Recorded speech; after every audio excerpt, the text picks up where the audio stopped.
The sun was barely peeking over the rolling hills of Willow Creek, Tennessee, when the sound of shattering glass echoed across the quiet farmland. Two identical girls, no older than 16, stood frozen in the doorway of their family's barn, their faces pale as they stared at the wreckage of their father's prized tractor. The words "Freak Twins" were spray-painted in ugly red letters across the side, dripping like blood onto the dirt. This wasn't just vandalism, this was war. Hey, if you're new here and love stories of underdogs fighting back, hit that subscribe button and join our community. We're just getting started. Leela and Luna Harper were twins born minutes apart with chestnut hair that fell in waves and eyes that seemed to hold secrets older than their years. They were inseparable, two halves of a whole, raised on their family's modest farm where they milked cows before dawn and hauled hay until dusk. But to the kids at Willow Creek High, they were outsiders. Farm girls. The popular crowd sneered, mocking their calloused hands and faded overalls. The twins never fought back, not with words, not with fists. They just lower their heads and walk away, their silence louder than any scream. But that morning, staring at the ruined tractor, something inside them snapped. This wasn't just about them anymore. This was about their family, their home, and the life they'd fought to protect. Willow Creek was a small town, the kind where everyone knew your business before you did. The Harper farm had been in their family for 3 generations, but times were tough. Their father, Tom, was a proud man, weathered by years of sun and struggle, but the bank was circling like vultures. The tractor was their lifeline, used to plow the fields that kept them afloat. Without it, they'd lose everything. Leela knelt beside the wreckage, her fingers tracing the jagged edge of a broken headlight. They went too far this time, she whispered, her voice trembling with a rage Luna had never heard before. Luna, always the quieter twin, nodded her jaw tight. We're done running, she said. And in that moment, the twins made a pact. To find out who did this, and they'd make them pay. The bullies at Willow Creek High were led by a trio as cruel as they were untouchable. There was Ethan Caldwell, the quarterback with a smirk that could cut glass, whose family owned half the town. Beside him was Kay Monroe, a cheerleader with a tongue sharper than a switchblade, who ruled the school's social hierarchy like a queen. And then there was Jake, Ethan's shadow, a hulking kid who followed orders and threw punches without question. They'd targeted the twins since freshman year, starting with snide comments about their clothes and escalating to shoving them in hallways or dumping their books in the mud. The twins had endured it all. But the tractor was a line crossed, a direct attack on their family's survival. At school that Monday, the air buzzed with whispers. The twins walked through the crowded halls, their heads high despite the snickers that followed them like flies. Ethan leaned against his locker, his eyes glinting with mockery. Heard, your daddy's tractor got a makeover. He called out loud enough for everyone to hear. The hallway erupted in laughter, Kaylee's high-pitched giggle cutting through the noise. Leela's hands curled into fists, but Luna grabbed her arm, her eyes pleading. Not here, she murmured. They couldn't afford to get expelled, not when their family was already on the brink. But as they walked away, Leela noticed something, a fleck of red paint on Ethan's sneakers. It was faint, barely noticeable, but it was the same shade as the spray paint on the tractor. Her heart pounded. They had their first clue. That night, the twins sat in their shared bedroom, the walls papered with faded floral patterns and photos of happier times. Their mother, Ellen, had passed away when they were 10, leaving a hole that never quite healed. Tom did his best, but the farm demanded every ounce of him, leaving the twins to fend for themselves.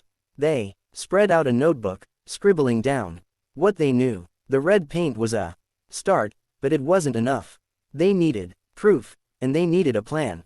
Luna, always the thinker, suggested checking the town's hardware store, the only place within miles that sold spray paint. Leela, the bolder twin, wanted more. We don't just want proof, she said, her voice low.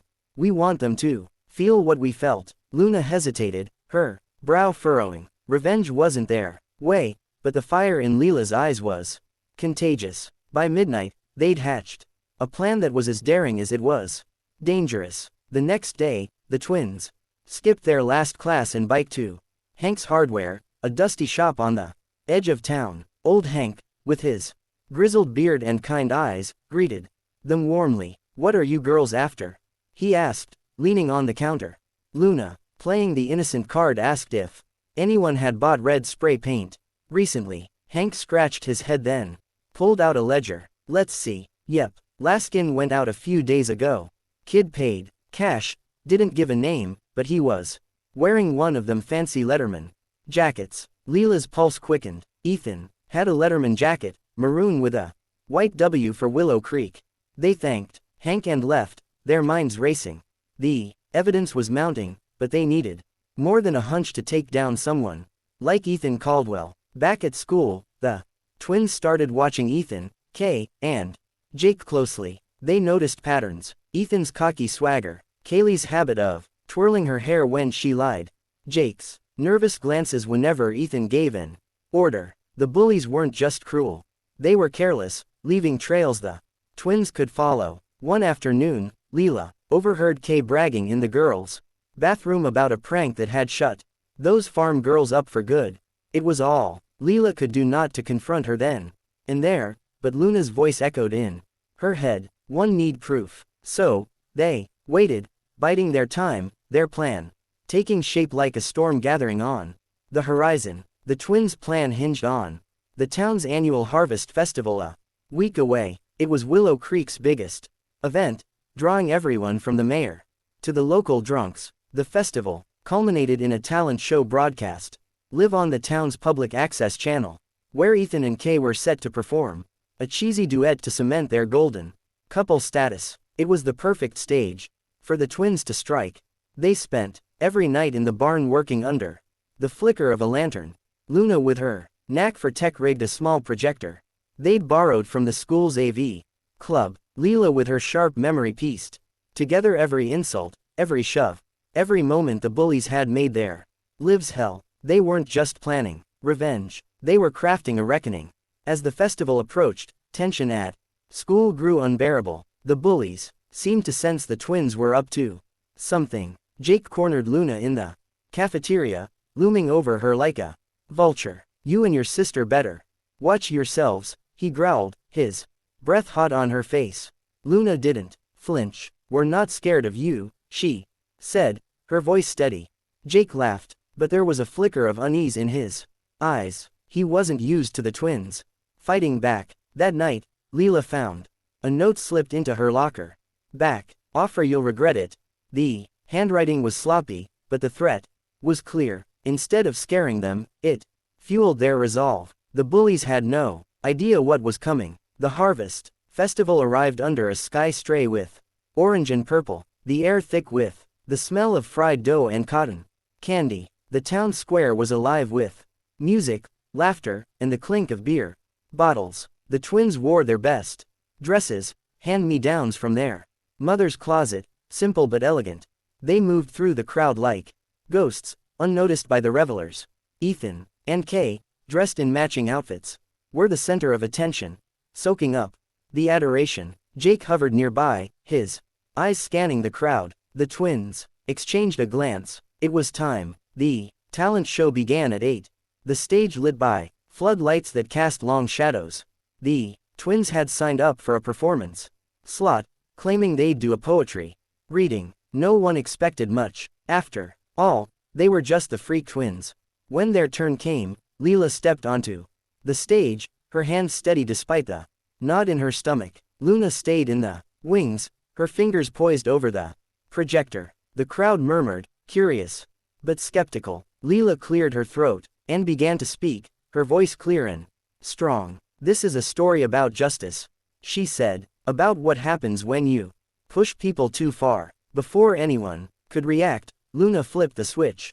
The projector hummed to life, casting a grainy image onto the massive screen behind Leela. It was security footage from the hardware store showing Ethan buying a can of red spray paint, his Letterman jacket unmistakable. The crowd gasped. The image shifted to a photo of the vandalized tractor, the red paint, glaring under the barn's dim lights.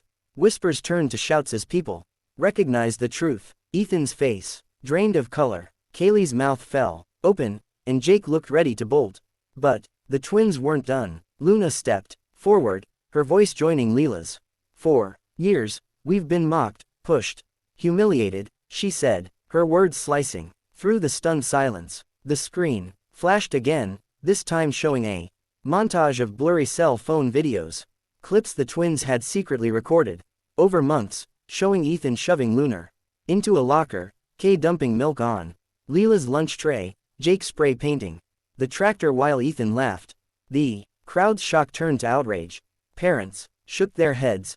Kids whispered, and the mayor, sitting in the front row, looked furious. Ethan tried to laugh it off, grabbing the mic.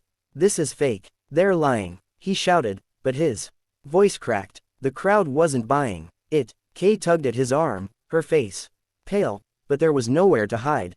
The twins had planned for this. Luna held up a USB drive, her voice calm but deadly. "We have backups, and we've already sent copies to the sheriff, the school board, and the local paper." The crowd erupted, some cheering, others yelling at Ethan and his crew. Jake, panicking, pushed through the crowd and ran, his footsteps fading into the night. The fallout was swift and brutal. By the next morning, the sheriff had Ethan and Kay in custody. Their parents' influence no match for the public's outrage. The school suspended them pending an investigation, and the town's gossip mill turned out stories of their downfall. Jake turned himself in, spilling everything in exchange for leniency. The twins' evidence was airtight, and the bullies faced vandalism charges, community service, and a permanent stain on their reputations. Ethan's football scholarship was revoked. Kaylee's cheerleading dreams crumbled, and Jake's family moved away to escape the shame. But for Leela and Luna, it wasn't about destruction. It was about rebuilding. The town rallied around the Harpers, raising money to replace the tractor. Tom, overwhelmed, hugged his daughters tightly, tears in his eyes. "You girls are stronger than I ever knew," he said. The twins didn't feel like heroes, though they felt free. For the first time, they walked through school without fear, their heads held high. The other kids, once bystanders, now nodded with respect. The twins had turned their pain into power, not just for themselves, but for anyone who'd ever been pushed too far. As the sun set over Willow Creek, Leela and Luna sat on the barn roof, watching the stars emerge. They didn't talk much, just sat there side by side, their hands clasped. They'd faced the worst and come out stronger, their bond unbreakable. The farm was safe, their family was whole, and the bullies who'd laughed at them were the ones running now. Life wasn't perfect, but it was theirs, and they'd fought for it. Thanks for watching this story of courage and comeback. If it moved you, give it a thumbs up and share it with someone who needs to hear it. And let us know in the comments from which part of the country are you watching this video. We'd love to hear from you. Until next time, stay strong and never stop fighting for what's